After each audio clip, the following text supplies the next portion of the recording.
Hello and welcome to Eye on Africa on France 24. I'm Vedika Bahel, and here's the headlines from across the continent. A new Ebola outbreak has been declared in the Democratic Republic of the Congo. Authorities report 15 people have died and there are 28 suspected cases. It's the 16th Ebola outbreak to hit the DRC, with the last one taking place 3 years ago. Less than 2 weeks to go till 7.2 million registered voters in Malawi will be heading to the polls to vote in presidential, parliamentary and local elections. We take a look at the youth's role at the ballot box. As with half the country's population aged under 35, their vote could be a potential game changer. And we follow the story of one Sudanese journalist who returned home after 2 years in exile to find the once-flourishing media landscape driven to a standstill. According to Sudan's journalist union, scores of media outlets have completely ceased operations since the start of the war. Thank you for joining us. We'll start this bulletin in the Democratic Republic of the Congo, where a new outbreak of the Ebola virus was declared Thursday, with the suspected case count at 28 and 15 deaths so far. It comes 3 years after the country's last outbreak in 2022. The World Health Organization says it sent experts to join the DRC's own response team and that it would ship 2 tons of medical and lab supplies. Let's take a listen. I officially announce, on behalf of the Ministry of Public Health, the resurgence of Ebola. This represents the 16th outbreak of the Ebola virus recorded in our country. Fortunately for the Zaire strain, we have a vaccine, but to deploy it, we must ensure that all the logistics are in place, because it is a vaccine that requires certain conditions. To Nigeria now, where at least 60 people have died after a boat carrying over 100 passengers capsized in the north-central state of Niger. According to authorities, women and children make up the majority of the deceased, and emergency responders and local divers continue to search for those unaccounted for. The accident took place Tuesday when the overcrowded boat struck a submerged tree stump and overturned. Let's move on now to Malawi, where the country is gearing up for a huge day of voting scheduled for September 16th. That's when 7.2 million registered voters will be taking part in presidential, parliamentary and local elections. It follows a turbulent 5 years of leadership that's seen economic turmoil, a devastating cyclone and the shock death of its former vice president. The current president, Lazarus Chakwera, is seeking a second term. His main challengers are Peter Mutharika and Joyce Banda, both former presidents themselves. Now, the question of youth inclusion in politics has been drawing growing attention because over half of Malawi's population is under 35 years old. Now, for more on this, let's bring in Charles Kajoloweka, Executive Director of Youth and Society, a human rights NGO in Malawi. Thank you very much, Charles, for joining us. Now, can you tell us a little bit more about what are the main issues that the youth are facing in Malawi? What are the main things that they want to address in this election?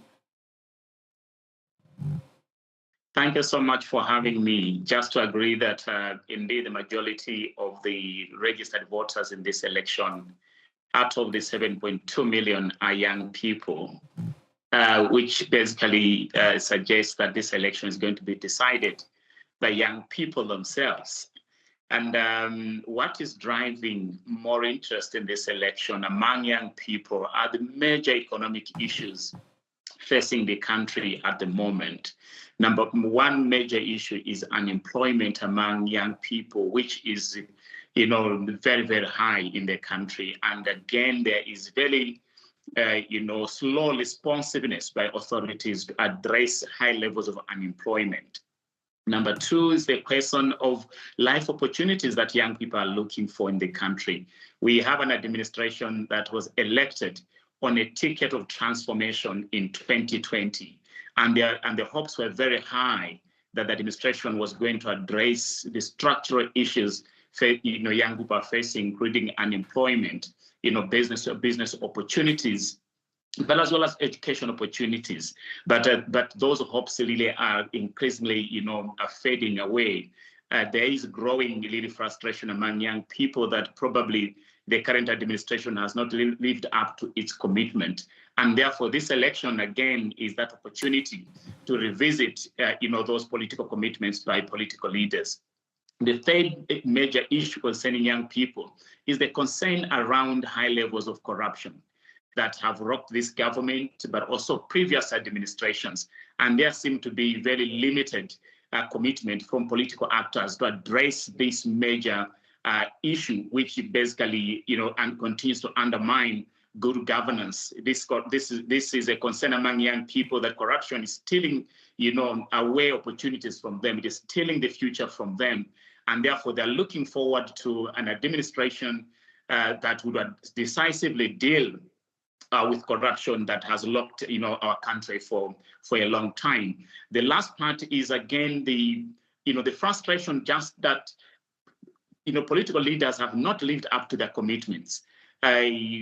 Most of them during campaigns they promise, but they don't deliver. The question is, what do the citizens, particularly young people, do beyond just the election period? And I think this is going to be another big test to ensure that our democracy is not limited to the election period, but most importantly, that the leaders must deliver beyond the ballot day. And it's interesting you mentioned frustration within the youth. Malawi is a very young country. It's one of Africa's youngest countries, as we said earlier. Over half the population is under 35 years old. But interestingly, the top presidential challengers are all much older. There are 70, 85 and 74 years old, respectively. And considering the massive gap in age there, how do the youth feel about that? You are very right, and I think this is basically the politics of the elders. Basically, our politics is largely branded as built on the wisdom of the elders, and young people are really getting actively engaged in this conversation. Number one is the structural barriers that undermine youth engagement into politics at an early stage.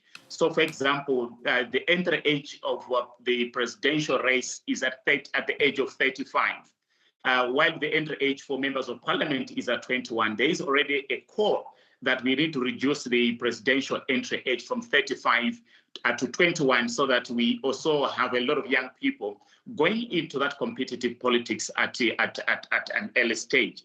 Number two is also the cost of doing politics in the country. Basically, our politics has been commercialized. It is about the highest bidders in the politics. And already with the economic marginalization of young people, the poverty levels, it is highly unlikely that you are going to find young people participating in active politics, because politics has become very, very expensive in the country. That pushes young people to the periphery of our democracy. The last part, again, that is also undermining active youth engagement is the limited political will among political parties to ensure that there is deliberate structural intervention within the political parties that would promote women and youth leadership within political parties. So you have structural barriers that basically undermine the ability of young people to actively participate in politics. And these are the concerns that we continue to raise. And just to add to that, we have been engaged in providing support to young people who are running for political offices. We are bringing on board the political youth wings of political parties to begin the internal structural reforms to ensure that there is increased youth participation in decision making.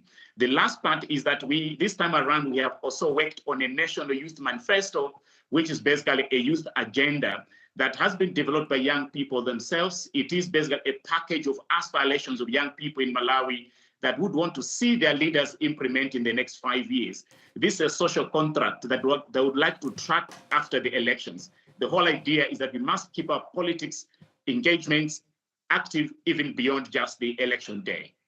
I think that's all we have time for, Charles, but thank you so much for that insight there. Charles Kajoloweka, Executive Director of Youth and Society. Thank you so much for joining us here on Eye on Africa.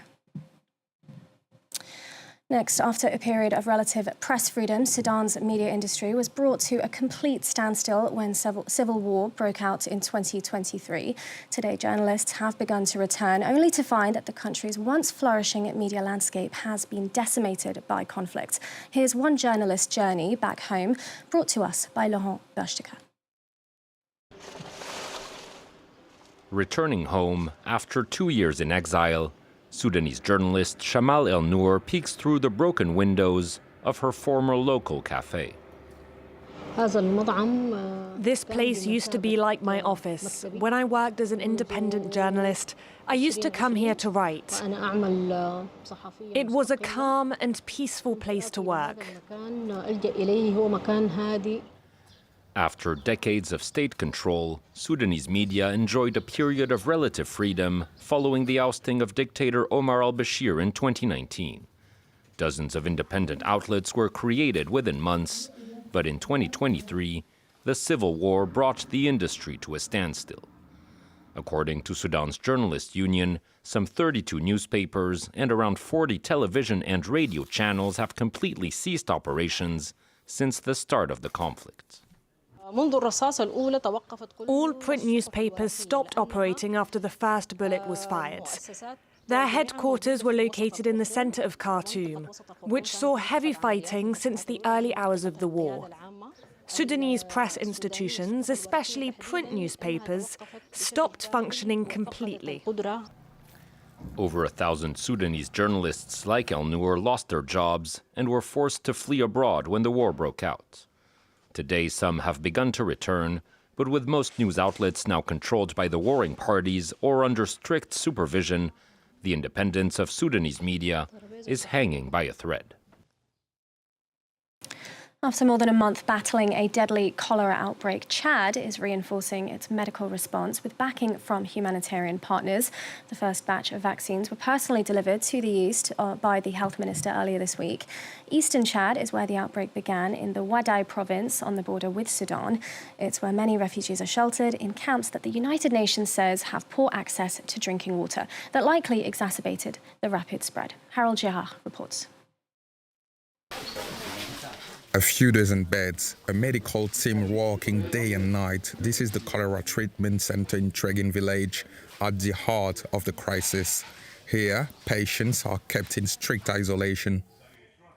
When the medical team brought me here, I was so weak that they had to carry me. I was very ill. They treated me for 48 hours. Thanks to that, I feel better now. At first, there weren't a lot of sick people in the camp, but when the rains came, many fell ill. Cholera spreads mainly through water contaminated with fecal matter or food that has already been infected. Fighting it around the clock requires manpower, a resource that rural areas sorely lack. We don't have enough doctors or nurses. We lack human resources. Everyone's doing their best. The government, aid groups, funders, but the gaps are enormous. Some health centres don't even have cholera treatment units. Others have them, but they don't meet the standards. To reinforce medical infrastructure, international donors are stepping up, visiting facilities like this treatment unit in a neighboring village. In the coming months, the European Union will fund 4 partners, including the World Health Organization and UNICEF. Beyond medical support, UNICEF will run programs on water, hygiene and sanitation. We hope that in the next 3 months, this response will reduce cholera cases and slow the spread.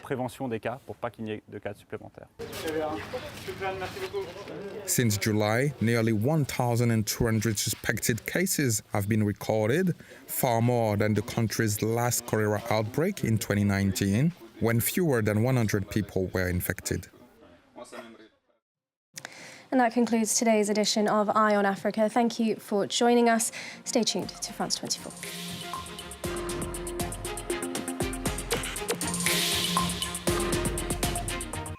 Stay in touch throughout the night. Get all the latest facts and insights on recent world events. The news never sleeps. Join us live on France 24. Night Watch with Alexander Ocott and James Mulholland, live on France 24.